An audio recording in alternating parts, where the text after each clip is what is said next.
Welcome to our first lesson of this unit. We are going to be discussing organizing and displaying data today. So our objectives for today are going to be to organize data in either a table or a graph, and to choose a table or a graph to represent data. All right, so let's get started. So today we're basically going to be talking about three different types of graphs: bar graphs, line graphs, and circle graphs. I know that you all have seen these before, whether in math classes or in magazines or elsewhere. So this is basically more of a refresher. So let's refamiliarize ourselves with what these look like. So a bar graph is our first one, and this one, as you might guess, has bars on it, and they can be either vertical or horizontal. The ones that I'm going to draw are vertical.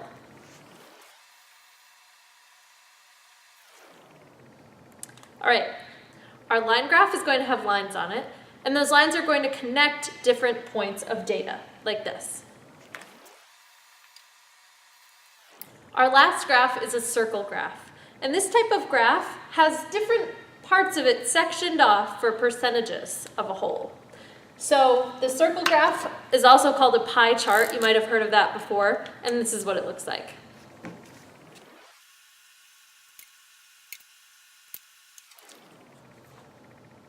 So let's talk about when to use these different graphs. While you can represent most data with any of these graphs, it's sometimes good to be strategic about which graph you use. So with a bar graph, it's easy to compare different types of data. And with a line graph, it's easy to see how things change over time. With a circle graph, it's easy to see how much of each category of data you have out of a whole set. So let's talk about when we should use each of these graphs.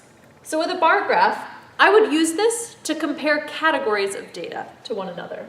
So use to compare categories of data. And with my line graph, like I said, it's very easy to see if my x-axis here were time. It's easy to see how those data points change over time. And that line tells me a general trend of how things are going. So I would use a line graph to see how data changes over time.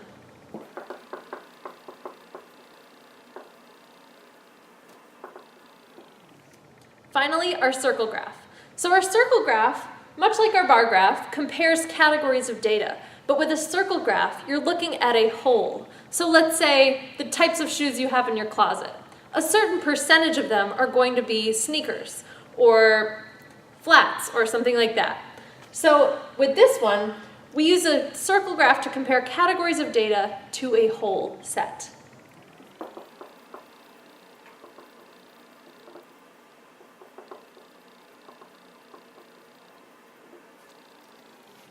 All right, now that we've looked at these different types of graphs, let's learn how we can use them and how we can create them. All right, so in this example, we're given the average attendance at State College for both football and basketball. And this graph is a little bit interesting. It is a bar graph since we have bars, but it's a double bar graph because we have two sets of data represented on this graph.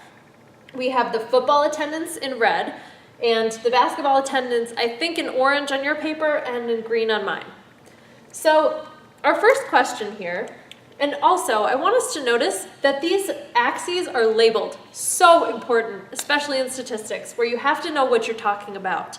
So on our y-axis, we have the average attendance per game in thousands. So that whole 25-20 business, that really means 25,000 people, not just 25.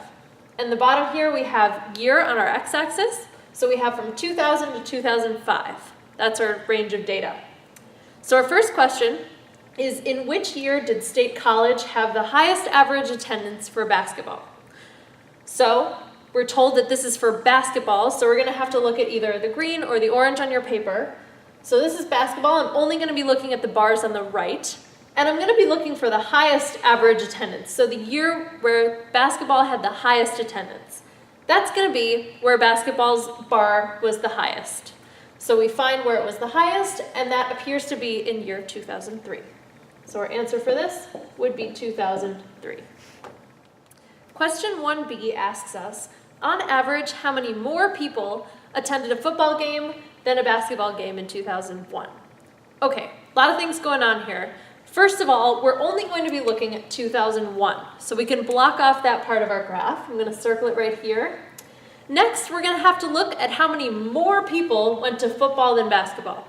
So I'm going to want to look at these two bars, and I'm going to want to find the difference between them. If we're finding a difference, we're going to subtract. So I'm going to take the number of people who went to a football game, which looks like it's about 20,000. So I'm going to take 20,000 and subtract the number that went to basketball games. So basketball games attendance looks like it's about 13,000. So 20,000 minus 13,000 equals 7,000. So that tells me about 7,000 more people went to a football game than a basketball game in 2001. I think they're a little bit crazy. I like basketball a little bit more, but personal preference. All right, let's move on and learn how to make a graph. All right, number 2, we're told to use the given data in the table to make a graph. So we're given this table, and the table is titled Fruit Salad Ingredients. So we have a bunch of ingredients on the left here, and we have the amount of them on the right in cups. So first things first, we're going to have to decide which graph to use. So which graph is going to be the best for this? We have a bunch of categories of data, and we have a whole fruit salad that we're making. So if we're going to compare categories of data to a whole set, the best graph to use for that would be a circle graph. And I'm showing you a circle graph for a specific reason. The circle graph is the one that takes a little bit more effort to create. With a bar graph or a line graph, all we really have to do is locate the number on our graph of a certain variable and fill it in, or connect the dots. So with this one, it takes a little more work. So let's discuss how we're going to do it.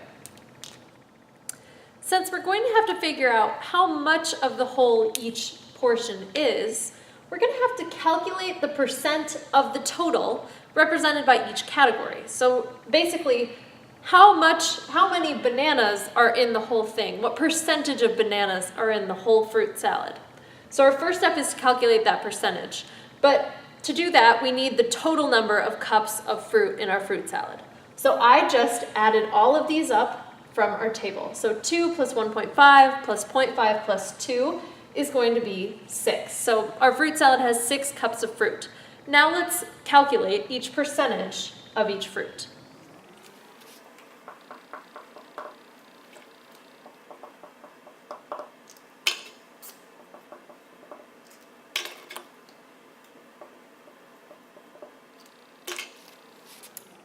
Okay, so to do this, we're going to divide the number of cups in each fruit by our total.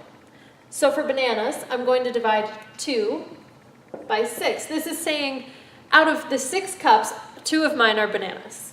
So this is going to give me, if I plug this into my calculator, this is 1/3. So this is going to be 0.3 repeating. And if I calculate strawberries, let's do it in the right color. Colors are really important here because they separate your data from each other. So I really recommend using color if you have access to it. So strawberries, I'm going to have 1.5 over 6, and that's going to be a quarter. So that's going to be 0.25. And my kiwi, what am I going to have here? 0.5 over 6. And this is going to be 1/12. So that's going to be 0.08. Close to about, I don't know, 8 or 10% maybe. And finally, watermelon is another 2 over 6. So that's 2 divided by 6, which equals 0.3, like our bananas up there. And a good idea is always to check and make sure that when you add these up, you actually get 100%, or you actually get 1. So if I were to add these up at the end here, 0.3 plus 0.25 plus 0.08 plus 0.3 repeating, I would get 0.99 repeating, which is 1.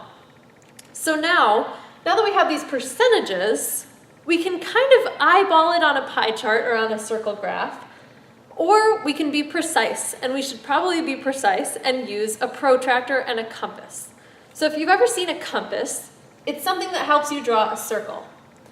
And a protractor has certain angles on it. It looks like this. And it has angle measures all the way around. So we're going to figure out what angle measures we need to create this circle graph. Since the circle is 360 degrees, We're just going to take each of these percentages we found and multiply them by 360. So if I do that for bananas, I'm going to multiply 0.3 repeating by 360, and I'll get 120 degrees. This means that my section of this circle, the 120 degree section, one of them will be for bananas. All right, I'm going to do these next ones super fast so that we can graph this. All right, so now it's time to graph. To create a circle graph, you want to first use that compass to make a circle. You then want to use your protractor to section off each of these sections.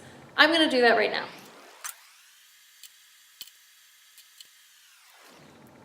Now that I've sectioned off my graph, I only have one step left, which is to label each of these sections. You can't leave a circle graph unlabeled, or it really doesn't mean much.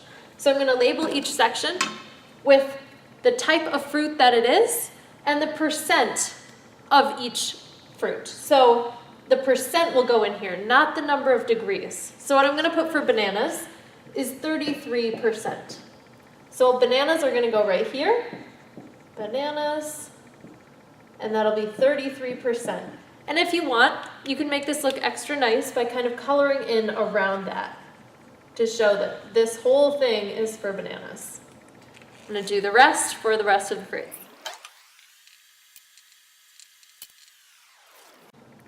And there we have it. So now I'll leave you to try those problems at the bottom of your guided notes, and thank you for watching.